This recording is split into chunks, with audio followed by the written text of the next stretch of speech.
এটি কোনো পাহাড়ি রিসোর্ট নয়, কোনো পর্যটন কেন্দ্রও নয়। এটি চট্টগ্রামের লোহাগড়ার কুটিবিলা ইউনিয়নের কালুনির্ভর পাহাড়, একটি সরকারি টিলা, প্রকৃতির নীরব প্রহরী। প্রায় 3 একর জায়গা জুড়ে বিস্তৃত এই টিলা ফলদ, বনজ আর ভেষজ গাছে আচ্ছাদিত। লোকালয় থেকে দূরে নির্জন এই জায়গাটি ছিল স্থানীয় জীববৈচিত্র্যের নিরাপদ অভয়াশ্রম। কিন্তু রাত নামলেই দৃশ্যপট বদলে যায়। অভিযোগ উঠেছে এক্সকেভেটর মেশিন দিয়ে কেটে ফেলা হচ্ছে টিলার বুক, মাটি বিক্রি হচ্ছে ট্রাকে ট্রাকে। প্রায় 3 একরের মধ্যে অন্তত 20% ইতিমধ্যেই কেটে ফেলা হয়েছে। গণমাধ্যমের প্রতিবেদনে উঠে এসেছে এই চিত্র। প্রশ্ন হলো, এটি কি বৈধ?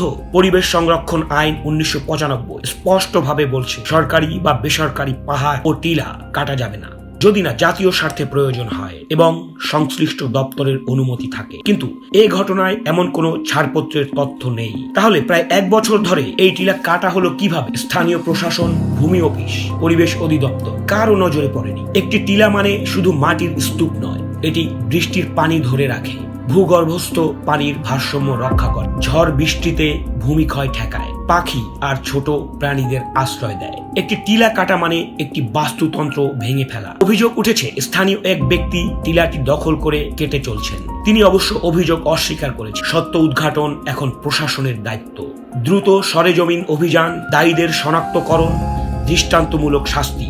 এগুলো শুধু আইনি পদক্ষেপ নয়, এটি একটি বার্তা যে পরিবেশ ধ্বংস করে লাভবান হওয়ার সুযোগ আর নেই। লোহাগড়ার এই ঘটনা যদি দৃশ্যমানভাবে সমাধান হয়, তবে সেটিই হবে প্রকৃত বার্তা। পরিবেশ রক্ষায় শূন্য সহিংসতা কেবল ঘোষণা নয়, প্রয়োগেও প্রতিফলিত হতে হবে। কারণ একটি টিলা হারানো মানে আমাদের ভবিষ্যতের একটি অংশ হারানো। আপনারা দেখছেন গণকণ্ঠ ক্রাইম স্ক্যানার। সত্যের সন্ধানে আমরা থাকব সব সময়।